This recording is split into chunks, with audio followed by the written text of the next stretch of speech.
ओम नमः शिवाय। आज शिव बाबा ने बताया कि बीमारियों का कारण क्या है और उसका निवारण क्या है। शिव बाबा ने बताया कि जैसे हमारे शरीर में दो तरीके के खून होते हैं, एक होता है अशुद्ध खून, एक होता है शुद्ध खून।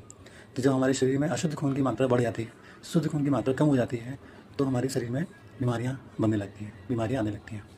तो उसके लिए क्या करना पड़ता है, शुद्ध खून के अमाउंट को बढ़ाना पड़ता है। ऐसे ही हमारे जो मन के संकल्प हैं दो तरीके के होते हैं, एक शुद्ध संकल्प, एक अशुद्ध संकल्प। तो बाबा कहते हैं कि जब अशुद्ध संकल्पों की मात्रा अमाउंट ज़्यादा हो जाता है तो हमारी आत्मा जो है वो बीमार हो जाती है। कैसी हो जाती है?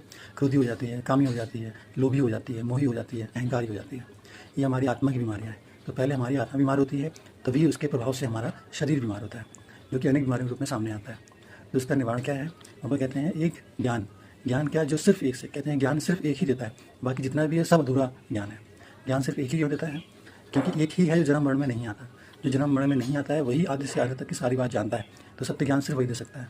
उस ज्ञान से वो आता है, वो ज्ञान हमको सुनाता है। वो आया हुआ है जो कि वो ज्ञान दे रहा है, जिस ज्ञान के द्वारा पहले आत्मा हमारी सत्व प्रधान बनती है, पावन बनती है।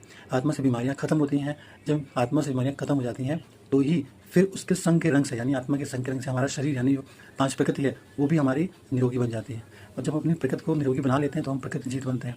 फिर हमारे चलाए हुए संकल्प से हमारे चारों तरफ की प्रकृति भी निरोगी बन जाती है, यानी कि हमारे वाइब्रेशन से वातावरण ये प्रकृति भी सत्व प्रधान बनती है। तो परमपिता परमात्मा आया हुआ है, वो सत्य ज्ञान दे रहा है जो आज तक किसी ने नहीं दिया। उस ज्ञान से ही हमारी आत्मा की सद्गति होती है और हमारी सदाकाल के लिए निरोगी काया बन सकती है। ओम नमः शिवाय।